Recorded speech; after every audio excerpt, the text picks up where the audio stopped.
जी अस्सलाम वालेकुम, मैं हूं डॉक्टर नायला, कंसल्टेंट गायनेकोलॉजिस्ट और फर्टिलिटी स्पेशलिस्ट गायनी सोल्यूशन के फोरम से।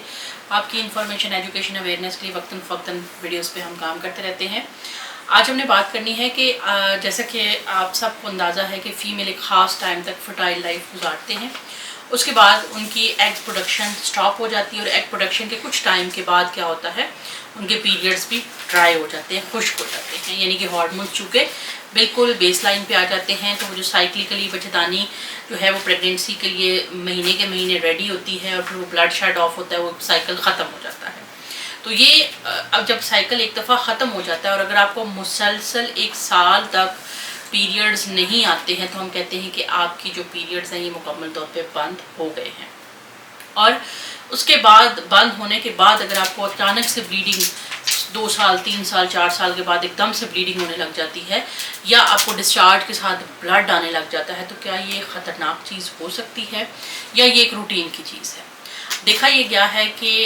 जब एक दफ़ा पीरियड्स हार्मोन्स खुश्क हो जाते हैं तो जब तक बॉडी को बाहर से हम हार्मोन्स ना दें, आप कोई पिल्स ना ले रहे हों या कुछ मेडिसिन जिसमें हार्मोन्स जो ना ले रहे हों, एंडोमेट्रियम की मोटाई नहीं बढ़ती और वो शेड नहीं होती है, तो लिहाजा ब्लीडिंग नहीं होती है। लेकिन अगर आप कोई दवाई भी नहीं ले रहे और फिर अचानक से जो है वो ऐसा होने लग गया है, तो ये 2-4 वजूहात की वजह से हो सकता है। सबसे बड़ी वजह जो है वो होता है एंडोमेट्रियल हाइपरप्लेजिया, कि एंडोमेट्रियम यानी बच्चेदानी के अंदरूनी तह के कुछ जो सेल्स होते हैं वो अपने तौर पे किसी भी हार्मोन या किसी भी केमिकल के कंट्रोल में नहीं रहते और वो अपने तौर पे बढ़ना शुरू कर देते हैं। अब एंडोमेट्रियल हाइपरप्लेजिया 2 तरह का होता है। एंडोमेट्रियल हाइपरप्लेजिया एटिपिया, यानी कि ऐसे सेल्स हैं जो कि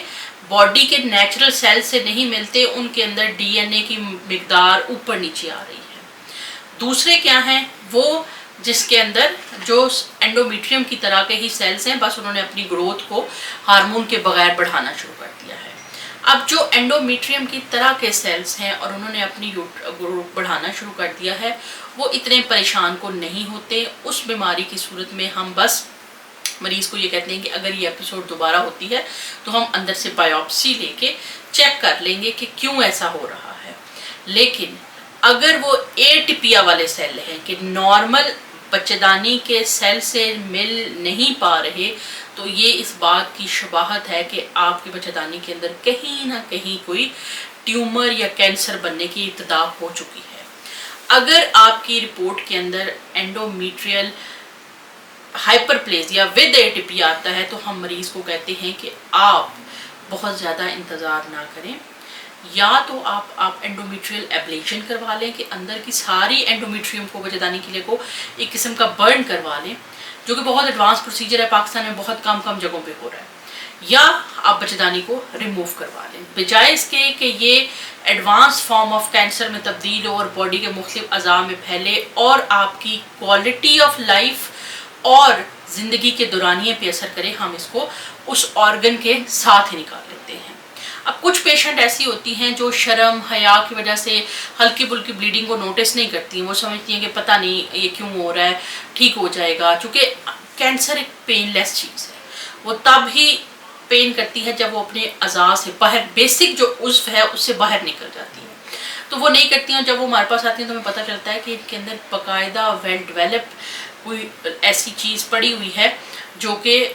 कैंसर भी हो सकती है। और फिर हम क्या करते हैं कि बजाय इसके कि उस कैंसर को निकालने के, हम यूट्रस को रिमूव करके उसको हिस्टोपैथोलॉजी के लिए भेजते हैं और कंफर्म करते हैं कि वेदर इट वाज कैंसर और नॉट। अगर वो कैंसर था तो क्या वो बच्चेदानी के अंदरूनी तह तक ही महदूद था या बैरूनी तह तक आ चुका था या उससे बाहर आ चुका था। आइडियली देखा ये गया है कि जो अगर एंडोमेट्रियल कैंसर साबित हो गया हुआ है तो उसके बाद उसको छोड़ ना दे, बल्कि उसका डेक्स पूरा फुल बॉडी स्कैन कराएं, ताकि अगर उसके इम्प्लांट कहीं कहीं पे पड़े हैं तो उसके बाद उसको कीमोथेरेपी या रेडियोथेरेपी की मदद से मज़ीद उसके नंबर को, लोड को रिड्यूस किया जा सके। कुछ पेशेंट ऐसे होते हैं जिनकी हार्मोन की कमी की वजह से एट्रोफिक वेजिनाइटिस हो जाता है, जिसकी वजह से चूँकि वेजाइना ड्राई हो जाती है तो उसके अंदर जो है वो कट्स आ सकते हैं, तो वहाँ से भी ब्लीडिंग हो सकती है। लेकिन अगर आपको पीरियड्स ख़त्म हो गए हैं और आपकी उम्र 45-50 साल से ज़्यादा है اور اگر آپ کو دوبارہ سے بلیڈنگ ہونا شروع ہو گئی ہے تو آپ نے اس کو گھر بیٹھ کے ٹریٹ نہیں کرنا، اپنی ڈاکٹر کے پاس جائیں، اپنے ریڈیولوجسٹ سے اپنا الٹرا ساؤنڈ کرائیں اور دیکھیں کہ یہ بلیڈنگ کہاں سے ہو رہی ہے۔ اور اگر یہ خدا نہ خواستہ ایٹروفک ویجینائٹس بھی ہے تو یہ تب تک ثابت نہیں ہوگا جب آپ کی ڈاکٹر نہیں دیکھے گی آپ کو، آپ کی انڈے دانیوں، بچے دانی کے اندرونی تہہ کو نہیں دیکھے گی۔ اور کئی دفعہ ہم پائپل بایوپسی کرتے ہیں۔ ریسنٹلی میرے پاس ایک پیشنٹ آئی، اس کو انڈومیٹریل بلیڈنگ کے ساتھ وہ میرے پاس آئی، جب اس کے انڈومیٹریم بہت تھن لائن تھی کہ ہم نے سوچا کہ اتنی تھن لائن انڈومیٹریم پہ کیا، یہ انڈومیٹریل ہائپرپلیزیا اسکین پہ نظر نہیں آ رہا تو کیا ہوگا، لیکن after endometrial biopsy she was proven to be، یعنی وہ پیشنٹ اس طرح سے تھی کہ اس نے وہ وہمی سی تھی، اس نے کہا نہیں ڈاکٹر صاحب آپ میری بچہ دانی نکال دیں، کیونکہ اس ہسٹری تھی۔ جب اس کی کینسر کی اس کی رپورٹ آئی ہسٹوپیتھولوجی کی تو وہ تھن لائن انڈومیٹریم کے اندر بھی کہیں کہیں پہ کینسر کے جو ابتدا ہے وہ ہو چکی تھی۔ تو ایک باڈی کا جو آرگن ہے وہ لائف کے ایک حساب تک کام کر رہا ہے، اور اس کے بعد جب اس کا کام ختم ہو جاتا ہے دوبارہ اگر اس میں فنکشن آتا ہے تو وہ بھی اب نارمل چیز ہے۔ اس کو بالکل نارمل نہ لیں، بلکہ یہ ایک سمٹم ہوتا ہے، اس کو فوراً سے انویسٹیگیٹ کرنا ضروری ہے اور اس کو جو ہے وہ ٹریٹ کرنا ضروری ہے۔ ہمارے جو دیکھا یہ گیا ہے ہمارے کلچر کے اندر یوٹرس کا کینسر، اووری کا کینسر اور جو اس کے علاوہ یوٹرس کی باڈی کا کینسر، بچے دانی کے منہ کا کینسر، سروکس کا کینسر، یہ بہت لیٹ ڈائگنوز ہوتا ہے کہ عورت شرم کے مارے کہ پتہ نہیں کیا ہو گیا ہے، میں کیا بتاؤں کسی کو، وہ اس کو لیٹ کرتی رہتی ہیں، اور یہ تب پتہ لگتا ہے جب جگر کے اندر پین شروع ہوتا ہے اور پتہ لگتا ہے کہ یہ وہاں سے نکل کے جگر تک پہنچ گیا ہوا ہے۔ تو یہ سارے سمٹمز ہیں۔ میں تو بلکہ اپنے پیشنٹ کو سجیسٹ کرتی ہوں کہ آپ جب تک بچے پیدا کر رہے ہوتے ہیں، فرٹیلیٹی لائف ہوتی ہے آپ کا یوزلی سال میں 2 سال بعد ایک دفعہ الٹرا ساؤنڈ ہو جاتا ہے، لیکن جیسے ہی فیمیل اپنی فیملی کمپلیٹ کرتی ہیں اس کے بعد وہ 10 سال اپنے اسکین نہیں کراتی۔ ضرور اپنا ایک اینول چیک اپ کے اندر کم از کم سال میں ایک دفعہ نہیں تو 2 سال بعد اپنا ایک بیسک الٹرا ساؤنڈ ضرور کرائیں، تاکہ اگر کوئی اب نارمیلٹی ہے تو وہ ٹائملی پکڑی جائے۔ تو ملتے ہیں انشاءاللہ نیکسٹ اسی ویڈیو میں مزید ایسے ہی ٹاپکس کے ساتھ۔ یہ ٹاپک آپ کو ڈرانے کا بالکل مقصد نہیں تھا، یہ واقعی ایک بہت بڑا فیکٹ ہے۔ پیریڈز کے ڈرائی ہو جانے کے بعد اگر پیریڈ شروع ہو رہے ہیں تو ایک ایسا آرگن کام کرنے لگ گیا ہے جس کی آرگن کی کام کرنے کی نہ تو ضرورت ہے، نہ باڈی کے اندر سگنلز ہیں، تو وہ کیوں کام کر رہا ہے اس کو دیکھنا ضروری ہے۔ تو ملتے ہیں انشاءاللہ نیکسٹ کسی ویڈیو میں، تب تک کے لیے اللہ حافظ۔